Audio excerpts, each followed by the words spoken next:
தண்ணி கொடுங்கப்பா, தண்ணி பாட்டில் தண்ணி பாட்டில் பா, தண்ணி கொடுங்கப்பா, தண்ணி பாட்டில் கொடு, தண்ணி பாட்டில்.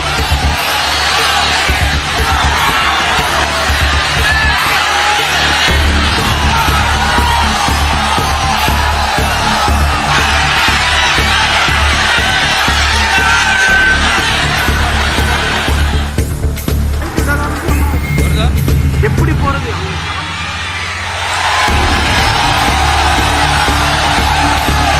நண்பா கொஞ்சம் வழி விட்டுருங்க.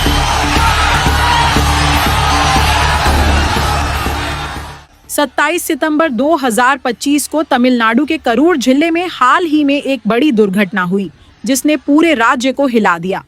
टीवी के पार्टी के प्रमुख और अभिनेता विजय की चुनावी रैली के दौरान भारी भीड़ में भगदड़ मच गई। इस घटना में 41 लोगों की मौत हो गई, जिनमें बच्चे और महिलाएं भी शामिल थीं और 120 से ज्यादा लोग घायल हो गए। तमिलनाडु सरकार ने टीवी के पर सुरक्षा शर्तों को तोड़ने का आरोप लगाया है। रैली स्थल पर पहले से जमा भारी भीड़ थी, लेकिन विजय के देर से पहुंचने के कारण लोग गर्मी और भूख प्यास की हालत में लंबे समय तक इंतजार करते रहे। जब विजय भाषण देने पहुंचे तब भीड़ उग्र हो गई और कई लोग गिर पड़े, जिससे भगदड़ मची। संदिग्ध कारणों में सुरक्षा इंतजामों की कमी और भीड़ के नियंत्रण में चूक शामिल जताई जा रही है। करीब 30,000 से अधिक लोग विजय की रैली में शामिल होने के लिए पहुंचे थे, जबकि आयोजकों को 10,000 लोगों की इजाजत ही मिली थी। विजय का 6 घंटे से भी ज्यादा देर से पहुंचना, जिससे भीड़ और बढ़ती गई। इसी वजह से भीड़ में अचानक भगदड़ मच गई। कई लोग बेहोश हो गए और घबराहट में लोग इधर उधर भागने लगे, जिससे यह दुखद हादसा हो गया।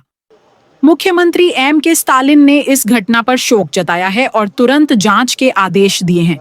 मद्रास हाईकोर्ट ने भी इस मामले की सीबीआई से जांच कराने की मांग पर सुनवाई शुरू कर दी है। केंद्र सरकार ने तमिलनाडु सरकार से हादसे पर रिपोर्ट मांगी है। राहत के तौर पर प्रभावित परिवारों के लिए आर्थिक सहायता की घोषणा की गई है। मुख्यमंत्री एम.के. स्टालिन ने इस दुर्घटना की संवेदनशीलता को समझते हुए पीड़ित परिवारों को 10 लाख रुपए मुआवजा देने की घोषणा की है। वहीं प्रधानमंत्री नरेंद्र मोदी ने भी हर मृतक के परिजनों को 2 लाख रुपए और घायलों को 50,000 रुपए आर्थिक मदद देने का ऐलान किया है। विजय ने दुख जताते हुए कहा, मेरा दिल टूट गया है। मैं पीड़ित परिवारों के साथ खड़ा हूं। उन्होंने जल्द से जल्द घायलों के स्वस्थ होने की कामना की। टीवीके के कुछ नेताओं पर पुलिस ने मामला दर्ज कर लिया है, क्योंकि बिना इजाजत रोड शो और ज्यादा भीड़ जुटाने का आरोप लगा है।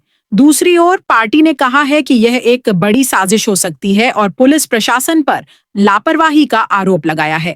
तमिलनाडु में भाजपा और अन्य विपक्षी दलों ने इस पर सख्त कार्रवाई और निष्पक्ष जांच की मांग की है। This event at a place called Lighthouse Roundana. This was not accepted by the police because it was considered to be a high-risk place, considering a large petrol station on the left side and the river Amravati bridge on the right side. So the officers decided it's not advisable to give permission there. So they asked for one more place called the Ulavar Chandai. So that was also examined, and they told them that also the kind of capacity that you're going to bring is not going to accommodate in that place. So keeping that as an option, they suggested a place, we suggested a place called Velayathapuram, this one. Because this was conducted in the recent past by one of the political parties with about 12 to 15,000 people were gathered there, and it went off very peacefully. So that was suggested to them. So they also went and saw the place, they finally agreed. They gave it in writing saying that we may be permitted to conduct the event in this place. Sir, you spoke about the risk areas that were involved while giving the permission, sir. You could have seen the previous meetings of actor Vijay, and you could have seen such large numbers.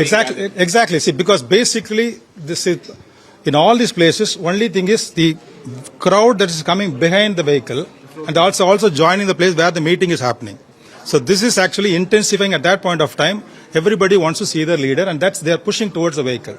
Do you think was this a case of intelligence failure because the police? No, not at all. Not at all. Not at all. Not at all. Not at all. Not at all.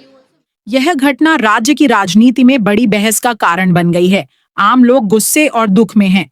कियों का मानना है कि इस हादसे से सबक लेकर भविष्य में भीड़ मैनेजमेंट और प्रशासनिक सुरक्षा को ज्यादा मजबूत करना चाहिए। सोशल मीडिया पर भी विजय के समर्थकों और विरोधियों की बहस तेज हो गई है और प्रशासन की जिम्मेदारी को लेकर सवाल खड़े हो रहे हैं। इस हादसे से यह समझना चाहिए कि राजनीति में भीड़ जुटाने के चक्कर में लोगों की सुरक्षा को बिल्कुल नजरअंदाज नहीं करना चाहिए। बड़े कार्यक्रमों में समय पर शुरुआत, पानी और प्राथमिक इलाज की व्यवस्था और भीड़ नियंत्रण के लिए बेहतर तैयारी जरूरी है। सरकार और प्रशासन दोनों को जनता की जान की जिम्मेदारी गंभीरता से लेनी ही चाहिए, वरना ऐसे हादसे फिर हो सकते हैं।